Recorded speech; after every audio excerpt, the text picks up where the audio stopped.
Movie के starting में हम जोको को देखते हैं जो कि एक म्यूजिशियन है और वो रोड पर शोज करता है। यहाँ पर वो बहुत बड़ा म्यूजिशियन बनना चाहता है, इसलिए वो किसी ट्रिप की तलाश में होता है और वो अपने शो में एक लड़की को देखता है जिसका नाम यूरी होता है। यूरी काफ़ी डरी हुई होती है, इसलिए जोको यूरी को देखकर एक आइडिया आता है और वो उसका पीछा करने लग जाता है।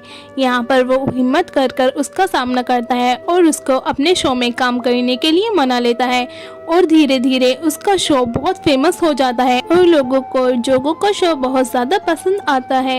यहाँ पर यूरी को काम करते हुए 1 साल हो जाता है, लेकिन यूरी अभी भी किसी से ज़्यादा बात नहीं करती है और वो डरी हुई रहती है। तभी जोको आकर यूरी को डिनर पर इनवाइट करता है, लेकिन यूरी वहाँ जाने से मना कर देती है और वो अपने घर चली जाती है। यहाँ पर यूरी अपने घर में अकेली रहती है और हम उसके घर में टेंट भी देखते हैं। यूरी अपना ज़्यादातर टाइम टेंट के अंदर बिताती है। यहाँ पर यूरी को किसी की आवाज़ आती है तो वो बहुत डर जाती है और वो टेंट से बाहर को देखती है तो कोई भी नहीं होता है, लेकिन तभी उस टेंट की जिप खुद ही ओपन होने लग जाती है। ये देखकर यूरी बहुत डर जाती है और उस टेंट के अंदर एक लेडी अपनी बेटी को लेकर आती है और तभी यूरी उस जगह जाती है जहाँ पर उस लेडी का और उसकी बेटी का एक्सीडेंट हुआ होता है और यूरी पुलिस को फोन करती है और वो इस एक्सीडेंट की इंफॉर्मेशन उन्हें देती है। यहाँ पर हमें पता चलता है कि यूरी को मरे हुए लोग दिखते हैं, जिससे कि वो उनकी हेल्प करती है और इसी वजह से उसको बहुत डर लगता है। अगले दिन जोको यूरी को फिर से डिनर पर इनवाइट करता है, लेकिन यूरी फिर से कोई ना कोई बहाना बनाने लग जाती है, लेकिन जोको उसको डिनर पर आने के लिए बहुत मनाता है और वो डिनर पर आने के लिए मान जाती है। और जब सब लोग डिनर पर होते हैं तो उनमें से एक आदमी कहता है कि कल रात मेरे सपने में मेरी दादी आई और वो मुझे मारने की कोशिश करने लगी और वो कहता है कि जब वो जिंदा थी तो मैं उनसे मिलने के लिए नहीं गया था और वो सपना मुझे एकदम रियल लग रहा था। यहाँ पर यूरी को बियर चढ़ जाती है और वो जोर जोर से हंसने लग जाती है, तो सभी लोग उसके हंसने का कारण पूछने लग जाते हैं। तो वो कहती है कि वो कोई सपना नहीं था, वो हकीकत था, क्योंकि जब हम सो जाते हैं तो हमारे पास वो लोग आते हैं जो मर गए होते हैं और वो हमें जगाने की भी कोशिश करते हैं। ये सुनकर जोको हंसने लग जाता है और तभी यूरी उसके पास आती है और उसके बारे में जो भी वो सोचती है सब कुछ बता देती है और वो उसका शर्ट भी फाड़ देती है। यहाँ से फिर वो सब लोगों को गुड नाइट बोलकर चली जाती है। फिर जब वो सुबह ब्रश कर रही होती है तो वो रात के बारे में सोचकर बहुत शर्मिंदा होती है और तभी हम जोको को देखते हैं जो कि अपनी गर्लफ्रेंड को एयरपोर्ट पर छोड़ने के लिए जा रहा होता है और वह अपनी गर्लफ्रेंड को यूरी के रात के बिहेवियर के बारे में बताता है। फिर वो वहाँ से अपनी गर्लफ्रेंड को एयरपोर्ट पर छोड़ता है, तभी उसके पास यूरी का कॉल आता है और यूरी उससे कल रात के बिहेवियर के लिए माफ़ी मांगती है।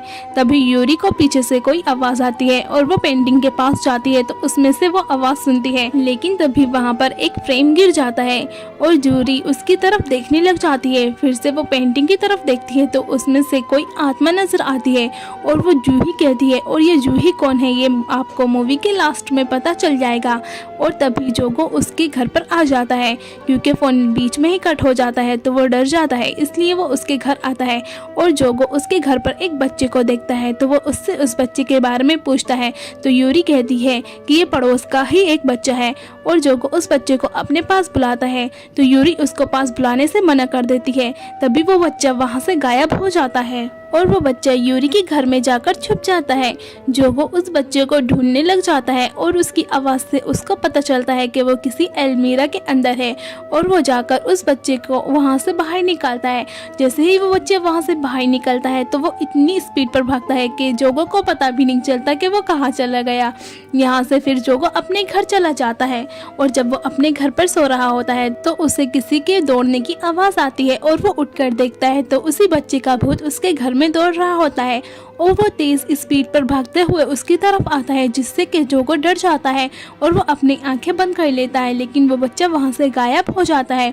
फिर जोको उस बच्चे को ढूंढने लग जाता है तो वो फोटो फ्रेम में देखता है कि वो बच्चा उसके पीठ पर है और वो बहुत डर जाता है और वो भागता हुआ अपने घर से बाहर आ जाता है। तभी जोको यूरी को कॉल करके उसको अपने घर बुलाता है और यूरी और जोको दोनों मिलकर उस बच्चे को ढूंढने लग जाते हैं।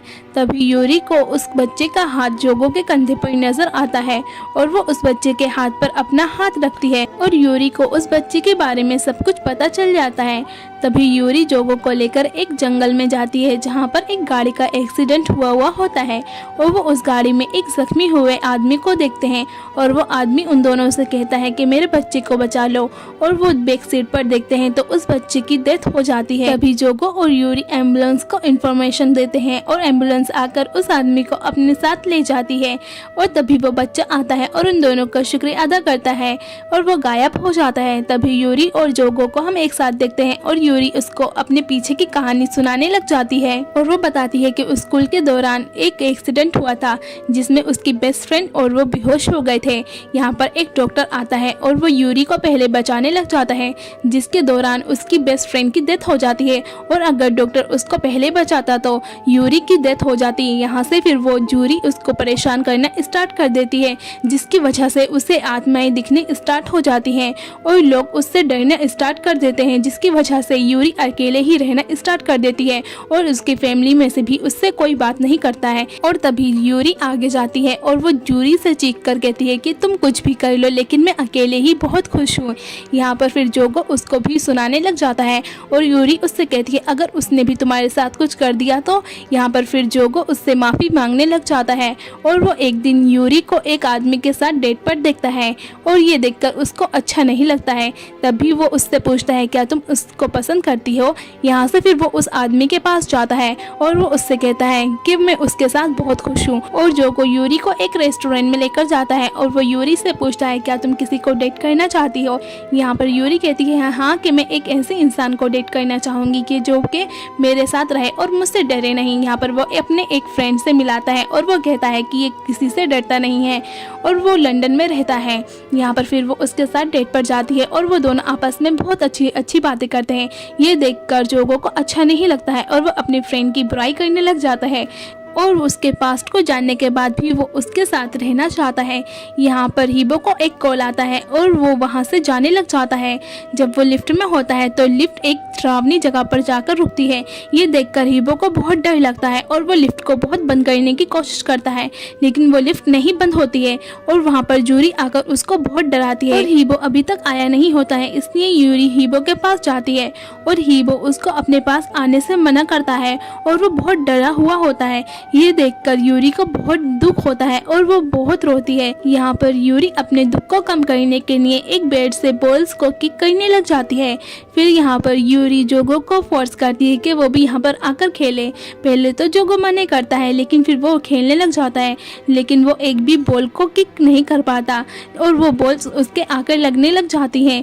ये देखकर यूरी को बहुत हंसी आती है और उसका मूड भी फ्रेश हो जाता है। फिर अगले दिन हम इन दोनों को एक रेस्टोरेंट में देखते हैं जहाँ पर यूरी जोगो से कहती है क्या तुम्हारी गर्लफ्रेंड्स में से मैं सबसे ज़्यादा क्यूट गर्लफ्रेंड हूँ।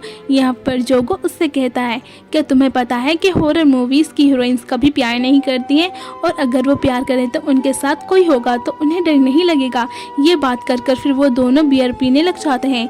यहाँ पर बियर पीने के बाद यूरी उसका शर्ट फिर से फाड़ देती है और इस बार वो नई शर्ट लाया होता है और वो उसको उसके घर छोड़ने के लिए जाने लग जाता है लेकिन यूरी अपने घर जाने से मना करती है और वो कहती है कि मुझे बहुत डर लगता है इसलिए जोगो उसको अपने घर ले जाता है और दोनों नशे की हालत में होते हैं इसलिए वो एक बेड पर ही एक साथ सो जाते हैं। यहाँ पर जोगो सो ही रहा होता है तभी उसके मुंह पर एक पानी की बूंद गिरती है और जब उसकी आंख खुलती है तो वो यूरी को अपने ऊपर देखता है। ये देखकर वो बहुत डर जाता है और वो एकदम फ्रीज हो जाता है। यहाँ पर फिर यूरी उसके आंखों पर हाथ रखती है और वो उससे कहती है कि सब कुछ खत्म हो जाएगा। फिर थोड़ी देर बाद वहाँ से यूरी चली जाती है और वो दोनों कॉफ़ी पीने के लिए बाहर जाते हैं और यहाँ पर जोगो बहुत ही ज़्यादा डरा हुआ होता है तो यूरी उसको खुश करने की टिप्स बताती है और यूरी जोगो को हक कर लेती है। यहाँ पर फिर जोगो यूरी से पूछता है कि अगर सोने की कोई टिप्स है तो वो भी बताओ। यहाँ पर फिर वो दोनों टेंट लगाते हैं और टेंट में ही एक साथ सो जाते हैं। यहाँ पर जोगो की गर्लफ्रेंड आकर उन दोनों को एक साथ टेंट में देख लेती है लेकिन उसको उन दोनों के ऊपर शक नहीं होता है क्योंकि उसको यूरी के बारे में पहले से ही पता होता है। यहाँ पर फिर वो यूरी से बोलती है कि कितना मुश्किल है ना कि तुम जैसे रहती हो अकेली, बहुत ज़्यादा मुश्किल होता होगा। और वो यूरी की इंसल्ट करते हुए ये भी कहती है कि तुम्हारी जगह में होती तो अभी तक सुसाइड कर लेती। यहाँ से फिर यूरी उसका रिप्लाई कर कर वहाँ से चली जाती है और फिर यहाँ पर जोगो अपनी गर्लफ्रेंड से बहुत ही ज़्यादा नाराज़ होता है। तभी सिम्बो जोगो से कहती है क्या तुम्हें यूरी पर दया आती है? वो कहता है नहीं। या फिर सिम्बो उससे कहती है कि मुझे पता था कि प्यार दो सिमिलर लोगों के बीच में होता है, और वो वहाँ से उसको गुड बाय बोलकर चली जाती है और अब यूरी भी वहाँ से चली गई होती है। इसलिए जोगो का बिल्कुल भी दिल नहीं लगता है और वो अपनी प्रैक्टिस भी अच्छे से नहीं कर पाता है। इसलिए वो अपनी एक छिपने की जगह जाता है और वहाँ पर दुपक जाता है और अपने फ्रेंड से कहता है कि मुझे उसकी बहुत याद आ रही है, और उसका फ्रेंड उसको कॉल करने से मना करता है। लेकिन जोगो से नहीं रहा जाता, इसलिए वो यूरी को कॉल करता है और उसको अब मिलने के लिए बुलाता है और यूरी जोजो से मिलने के लिए जाती है और वो उसका एक म्यूजिकल शो पर वेट कर रही होती है। तभी वो वहाँ पर अपनी फ्रेंड को देखती है और वो उसे देखकर बहुत डर जाती है और वो स्टेज पर गिर जाती है। जब वो स्टेज पर होती है तो बहुत सारी आत्माएं आकर उसको पकड़ लेती हैं और सब लोग ये देखकर डरने लग जाते हैं। लेकिन तभी वहाँ पर जोगो आ जाता है और वो यूरी को अपने मैजिक से बचा लेता है। लेकिन यहाँ पर जोगो भी बहुत डरा हुआ होता है और वो यूरी को वहाँ से अपने साथ ले जाता है। लेकिन तभी यूरी जोगो से कहती है कि तुम्हें मेरे साथ रहने के लिए अपना लाइफ इंश्योरेंस बनवाना पड़ेगा ताकि तुम मेरे ऊपर ब्लेम ना कर सको। और तभी वो हाँ बोलता है और वो दोनों डांस करने लग जाते हैं और जोगो रात को ही यूरी के घर पर रुक जाता है। जब वो सुबह को अपने काम के लिए निकलता है तो उसकी कार का एक्सीडेंट हो जाता है और जब वो अपनी कार से निकलता है तो उसके ऊपर बहुत सारे बोर्ड्स गिरते हैं, लेकिन वो बच जाता है और ये सब उसको डराने के लिए यूरी कर रही होती है।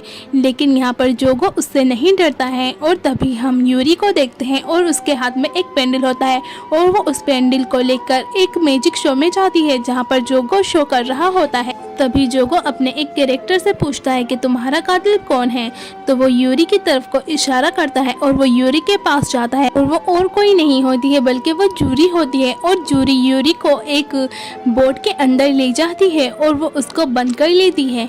और जब जोजो उसके पास जाता है और उसको ओपन करता है तो वो देखता है कि यूरी एक पानी के अंदर है और उसके पास एक शीशे का जार है और वो उस जार को तोड़ने की कोशिश करता है। लेकिन तभी जूरी उसको हवा में उड़ाती है और उसको नीचे फेंक देती है और जिसकी वजह से वो बेहोश हो जाता है। ये देखकर यूरी को बहुत दुख होता है और वो रोने लग जाती है। लेकिन तभी उस डोर का दरवाज़ा खुद ही बंद हो जाता है और वो पानी के अंदर जूरी को देखती है और वो जूरी को उसका नेकलेस दिखाती है।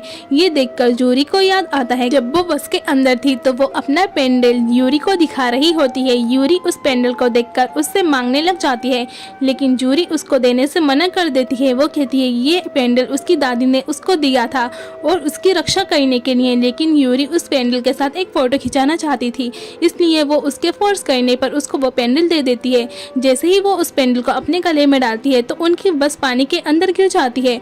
और जब डॉक्टर उस पेंडल को यूरी के गले में देखता है तो वो यूरी को पहले बचाने की कोशिश करता है, जिसकी वजह से जूरी की डेथ हो जाती है। अब यहाँ पर यूरी जाकर जूरी के गले में उस पेंडल को डाल देती है, जिसकी वजह से वो दरवाज़ा ओपन हो जाता है और यूरी उस बॉक्स में से निकल जाती है।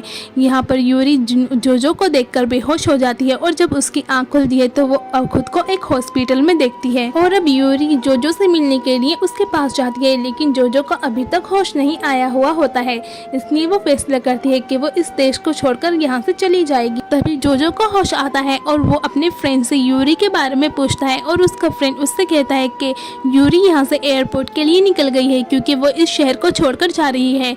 यहाँ से फिर जोजो एयरपोर्ट पर जाता है और वो यूरी को देखने लग जाता है और यूरी उसे मिल जाती है। वो यूरी से कहता है कि तुम मेरे साथ ऐसे कैसे कर सकती हो, तुम मुझे छोड़कर कैसे जा सकती हो। लेकिन यूरी उससे ब्रेकअप कहकर वहाँ से चली जाती है। लेकिन तभी जोजो यूरी को कॉल करता है और यूरी से कहता है कि तुम्हें पता है कि अगर मैं तुम्हारे साथ रहूंगा तो चैन से सो नहीं पाऊंगा, लेकिन तुम्हारा क्या है। ये सुनकर यूरी रोने लग जाती है और जोजो उससे कहता है कि जब मैं तुम्हारी चीखों की आवाज़ सुनता हूँ तो मेरा दिल कांपने लग जाता है। जोजो यूरी से कहता है कि प्लीज़ मैं तुमसे बहुत प्यार करता हूँ और तुम वापस आ जाओ।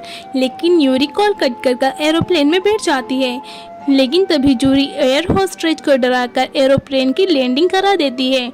यहाँ से फिर जूरी जोजो से दुपक कर जा रही होती है, लेकिन जोजो यूरी को देख लेता है और अब यूरी भी एक्सेप्ट करती है कि वो जोजो से प्यार करती है। लेकिन यूरी कहती है कि ये सब इतना आसान नहीं होगा और वो जूरी की तरफ इशारा करती है। तभी जोजो कहता है कि ये लाइफ टाइम हमारे साथ ही रहेगी क्या, और डेट करना आसान नहीं होगा। और अब यूरी जोजो से कहती है कि अगर तुम्हें मेरे साथ रहना होगा तो तुम्हें ये सब एक्सेप्ट करना होगा। और जोजो हंसकर कहता है कि लव इज़ नेवर इजी। और ये मूवी यहीं पर एंड हो जाती है। अगर आपको ये मूवी अच्छी लगी हो तो प्लीज़ इस चैनल को सब्सक्राइब करें, कमेंट करें, शेयर करें और बेल आइकन को दबाना ना भूलें। Thanks for watching.